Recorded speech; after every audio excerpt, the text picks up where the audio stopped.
তাহলে আপনার মলদারে কৃমি হলে আপনার পায়খানা কষা হয়, পায়খানা কষা হলে আপনার রক্ত পড়ে এবং বেচা জ্বালা হয়, আর বেচাটা গরমে কমে, গরম থেকে কমে। 10 বছর যাবত আপনি ভুগতেছেন। আর আর পিপাসা ঠিক আছে, ঘামও হয়, ঘুমও ঠিক আছে। আপনার কাছে মৃত্যু হয় খুব বেশি, গরম খাওয়া পছন্দ করেন, স্মরণশক্তি আছে, কাজে খুব ব্যস্তভাব হয় আসে আপনার, টেনশন উদ্দীপনটা বেশি, আর গরম পানিতে আপনার টেনশন হয়। মানুষ মানে একটা করে কথা বলে, মানে আমাকে ইয়া করে, ওরা ইয়া করলে আমার দোষটা চাপে যায় ঘরে, এটা নিয়ে আমার টেনশন বেশি হয়।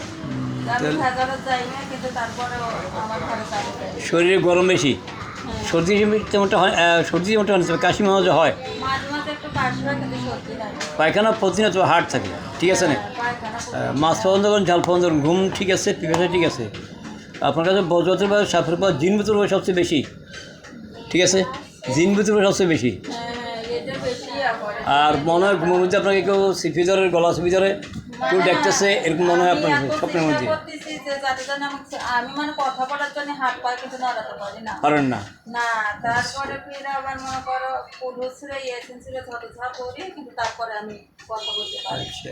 তখনই আমার কান্না চলে আসে যে আমাকে এরকম কি জন্য আসি ঘরে।